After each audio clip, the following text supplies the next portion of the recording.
China को अभी realisation हुआ कि यार इतने बड़े नेबर से आप कब तक इन स्टेट ऑफ कॉन्फ्लिक्ट रह सकते हैं, जबकि वहां पे एक और बड़ा कारीगर खड़ा हो रहा है जो चाइना की चूड़ियां कस रहा है, और उस कारीगर का नाम है डोनाल्ड ट्रंप। अमेरिका से टैरिफ वॉर के बीच भारत ने एक ऐसा कदम उठाया है जो डोनाल्ड ट्रंप को बर्बाद कर देगा। 4 सालों में पहली बार भारत ने वो कदम उठा ही लिया है जिसका डर अमेरिका और यूरोप को था। यूरोप और अमेरिका के कई नेताओं ने कहा था कि डोनाल्ड ट्रंप की वजह से भारत और चीन नजदीक आ सकते हैं। अब इन सभी का डर सच में बदल चुका है। इंडिया और चाइना मिलकर हैरानकुन अमेरिका के खिलाफ अब लड़ाई के लिए सफबंदी करने जा रहा है। आपने कब आखिरी दफा ये सोचा था कि एक टाइम ऐसा आ जाएगा कि चाइना और इंडिया एक दूसरे के दिफा में हर एक राज को। आप डोनाल्ड ट्रंप की बेवकूफी देखिए, आप उस बंदे की क्या बेवकूफी है उस बंदे की। वो डोनाल्ड ट्रंप जो चाइना को तबाह करना चाहता था इंडिया के जरिए, उसने चाइना और इंडिया को एक प्लेटफॉर्म पर लाकर खड़ा किया है। अमेरिका का तिजारती दौरा मनसूख हो गया है भारत का, और इस सूरत हाल में जो सबसे बड़ा झटका है वो चाइना के फॉरेन मिनिस्टर हंगामी दौरे पर पहुंच रहे इंडिया। अमेरिका को निपटाने का खेल शुरू हो चुका है। जिस तरह से डोनाल्ड ट्रंप भारत, रूस और चीन के पीछे हाथ धोकर पड़ गए हैं, ट्रंप को हराने के लिए भारत, रूस और चीन ने हाथ मिला लिया है। शी जिनपिंग ने फौरी तौर पर बिटवीन द लाइंस चीजें देखी और अपॉर्चुनिटी ढूंढी कि अमेरिका और भारत इसे कोलैप्स कर रहे हैं, तो बेहतर यह है कि हम फौरी तौर पर इंडिया के साथ ताल्लुकात बेहतर बनाएं। उन्होंने वांग जी को रवाना कर दिया है कि आप जाएं और मोदी से जाकर बातचीत करें कि जो अमेरिका इस वक्त आपके साथ कर रहा है, इस वक्त स्टैंड लेने का वक्त है। चाइना और इंडिया, रशिया के साथ मिलकर हम अमेरिका के खिलाफ एक बहुत बड़ी तबाही लॉन्च कर देते हैं। देखिए, वो सबको पता है कि डॉलर को तो ये तबाह करने के लिए जा रहे हैं, लेकिन उसके साथ ऐसी दोस्ती करने के लिए जिसका अब आगाज होने के लिए जा रहा है, यानी आप सोचिए उसका तसव्वुर भी नहीं था। रशिया ने इन सबको एक प्लेटफॉर्म पर इकट्ठा कर दिया है। लेकिन सर, जो आप कह रहे हैं ना कि उनके फौजी लड़ना भूल गए, तो सर अगर वो लड़ना भूल गए होते तो सर वो जो 4 जंगें हम हारे हैं जिसको हम जीता हुआ बताते हैं, तो फिर वो कैसे जीत गए वो लोग? मतलब हम वहां थे ही नहीं, तो जो 65 या बाकी जंगें हैं वो देखिए, वो एक और बहस। उन्होंने कचरा नहीं कहा, उन्होंने कहा ऐसा कंक्रीट वाला बम्पर ट्रक। फिक्रमंद तो हमें हो जाना चाहिए कि अगर चाइना जो है वो भारत के नजदीक हो जाएगा तो हो सकता है कि फिर हमें वो अमेरिका की तरफ जाता देख के हमारे साथ कोई टर्म्स खराब हो जाए, क्योंकि अमेरिका और चाइना की भी नहीं बनती। लेकिन भारत के साथ अगर चाइना की बन रही है तो डेफिनेटली बहुत से अब नई चीजें और नए चेंजेस आता देख रहे हैं हम लोग।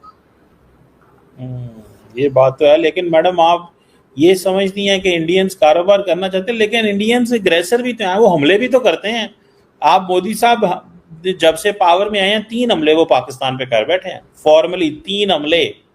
ठीक है, तो इस चीज को ये भी तो लड़ना सिर्फ हम तो अपने दिफा में, वो जिस तरह बल्कि मैं कोट कर ही देता हूँ कि जनरल आसिम मुनीर ने जो बात की है कि जनाब इंडिया अगर पाकिस्तान पे हमला करेगा तो हम तो वो बम्पर ट्रक हैं, पता नहीं उन्होंने मोहसिन नकवी ने कहा, और इंडिया मर्सिडीज है तो इंडिया टूट जाएगा। तो इसके ऊपर क्या कैसे बात करती हैं, समझती हैं? ये क्या चीज़ है जो मोहसिन नकवी ने आज डिस्कस की है? वो सफ़े देख देख के बोल रहे थे, तो इट मीन्स कि वो उन्होंने डेलिबरेटली पढ़ के सुना है और समझा है, वे इतनी वो बोल रहे हैं। नहीं सर, ये बात तो बिल्कुल इंडियन मीडिया भी कर रहा था कि जो फील्ड मार्शल साहब ने बात की, क्योंकि वीडियो तो उसकी कोई अवेलेबल है नहीं उस बात की, लेकिन ये ज़रूर है कि स्टेटमेंट्स आ रही हैं। और जहां तक आपने जो बात की कि इंडिया ने 3 बार हमले किए, तो तीनों बार इंडिया ने हमारे यहाँ जो टेरर कैंप्स हैं उन्हीं को उड़ाने की बात की।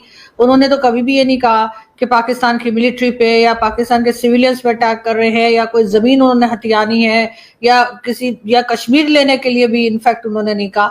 उन्होंने हर बार यही कहा कि जी टेरर कैंप्स हैं पाकिस्तान में जो कि जहां से लोग निकलकर हमारे यहाँ आ रहे हैं और हमारे यहाँ परेशानी कर रहे हैं, उनको उड़ाने के लिए उन्होंने हर बार अटैक किया। तो इस बात का तो हमारे पास कोई जवाब होता नहीं। हम कहते हैं नहीं जी, हमारे ऊपर अटैक क्यों कर दिया? अगर हम जो कार्रवाई भारत कर रहे हैं अगर वो हमने खुद ही कर ली होती तो उनको इस किस्म के अटैक करने की जरूरत ही नहीं थी। और अगर किए हैं तो अगर हम भी पलट के, जैसे मैंने पहले भी कहा था कि हम भी भारत पर अटैक कर दें और कह दें कि जी टेरर कैंप है, लेकिन वहां पे क्योंकि हमारे पास कोई बात ऐसी नहीं है, कभी हमने कहा ही नहीं कि भारत में टेरर कैंप्स हैं या भारत टेररिज्म कर रहा है, तो इसलिए हम कुछ कर नहीं पाते। जहां तक फील्ड मार्शल साहब की स्टेटमेंट की बात है, बिल्कुल मोहसिन नकवी साहब का भी आज स्टेटमेंट सुबह से ट्विटर पे घूम रहा है और वो यही कह रहे हैं कि जी चमचमाती मर्सिडीज है। तो वो यहाँ पर सर बिल्कुल वो हमारा एक जो माइंडसेट है ना कि दूसरे की अगर कोई चीज अच्छी है या वजह उसके जैसा बनने की या अपने पास भी करने की, हम उसको खराब कर देते हैं। इस स्टेटमेंट से मुझे तो ऐसा ही लग रहा है कि जी बजाय क्यों आप किस लिए उनकी मर्सिडीज खराब कर देंगे। और जो आपने अपने आप को एक समझे, जो बोला जाता है कि कचरे वाला ट्रक, अगर मैं उसको ट्रांसलेट कर पाऊं वो कहे, तो फिर तो क्या हम लोग कचरा सेट तो नहीं बन गए कहीं। वो एक मूवी आई शुरू में कचरा सेट होता था, तो मैंने कहा ऐसा तो नहीं है कि अब हम कचरा सेट हो गए। मैं जब भी एक चीज और मैं आपके क्लियर कर दूं, लास्ट आपके शो में मुझे इतनी गालियां पड़ी, तो मैं कभी भी पाकिस्तान को क्रिटिसाइज नहीं करती। पाकिस्तान मेरी कंट्री है, मैं उसको क्रिटिसाइज नहीं करती। हाँ, उसको चलाने वाले, उसको उसका बेड़ा गर्क करने वाले जो है उनको जरूर क्रिटिसाइज करती हूँ।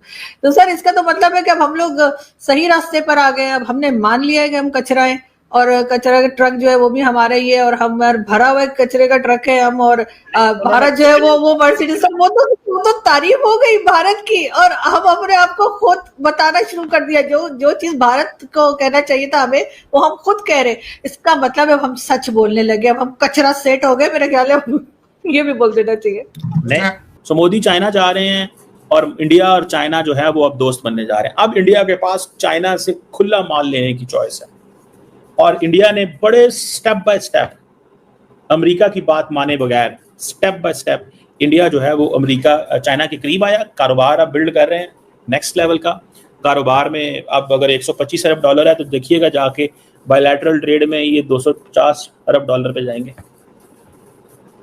ये इंडिया को बीच में ये जो आता है ना, ये थोड़ा सा आत्मनिर्भर भारत, उसमें ये थोड़ी कोशिश करते हैं, लेकिन इंडियन बिजनेसमैन नहीं मानते इस आत्मनिर्भर भारत को।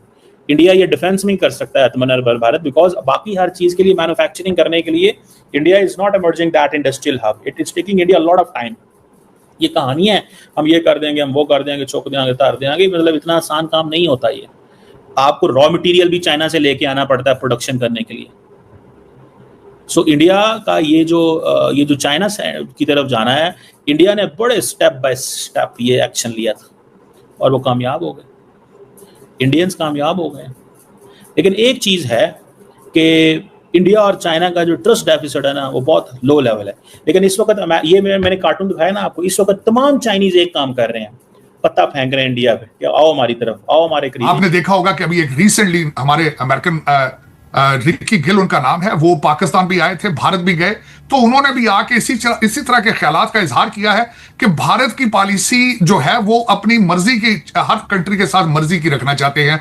दुनिया ने इसको रिजेक्ट किया है। आपने देखा होगा ईरान के साथ कैसे चलते रहे हैं, एक तरफ वहां पे चाह बहार बनाई और दूसरा इसराइल को सपोर्ट करते रहे। ईरान के अंदर इंटेलिजेंस जो है वो प्रोवाइड करते रहे इसराइल को।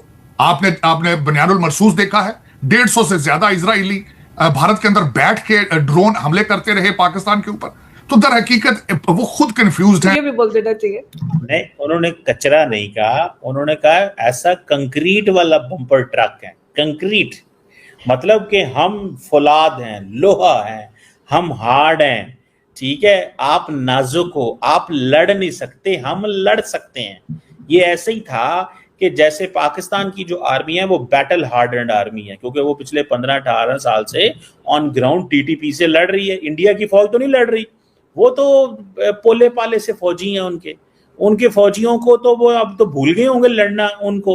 तो बेसिकली तो वो कह रहे थे कि आपके फौजी भूल गए हैं लड़ना, हम बैटल हार्डन्ड है, इसका मतलब ये था। सो वो बम्पर ट्रक जो है विद वो जो स्टोन वाला पत्थर है, हम तो सर बम्पर ट्रक से कचरा ट्रक भी तो हो सकता है। नहीं, वो कह रहे हैं लड़ के पत्थर बन चुके हैं, हम बैटल हार्डन्ड, मतलब ये था मैडम। आप अच्छा, मुझे तो लगा कचरा हो गए हम लोग।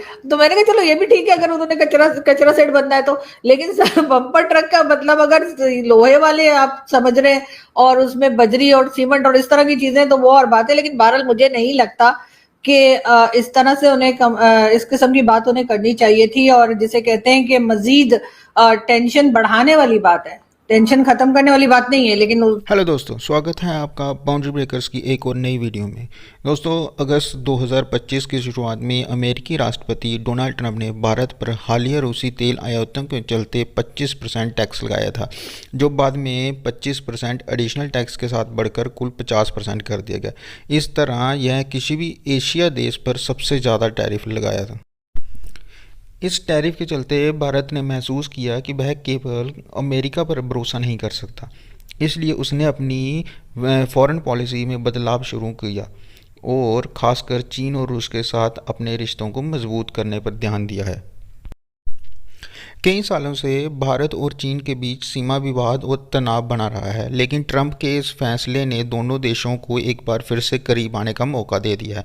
हाल ही में चीन के विदेश मंत्री वांग यी भारत आए, जहां दोनों देशों ने व्यापार, यात्रा, वीज़ा और सांस्कृतिक आदान प्रदान पर भी बातचीत की।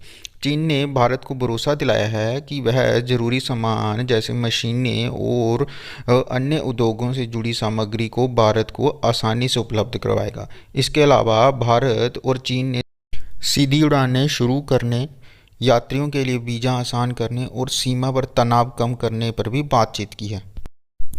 हालांकि चीन के साथ नज़दीकी पूरी तरह आसान नहीं है। सीमा विवाद, पाकिस्तान के साथ चीन की दोस्ती और दलाई लामा को भारत का समर्थन अभी भी चीन और भारत के रिश्तों में रुकावट बन सकता है। भारत और चीन के बीच भरोसे की कमी है, लेकिन दोनों देशों ने यह समझ लिया है कि आर्थिक और रणनीतिक सहयोग उनके लिए फ़ायदेमंद रहेगा। इस तरह अमेरिका की कठोर नीति ने भारत और चीन को एक दूसरे के करीब ला दिया है।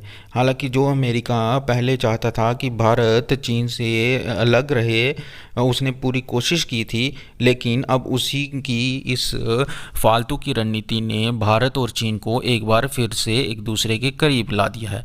आने वाले समय में ये देखना दिलचस्प होगा कि क्या यह नज़दीकी लंबे समय तक बनी रहती है या फिर पुरानी समस्याएं एक बार फिर रिश्तों में खटास पैदा करती हैं।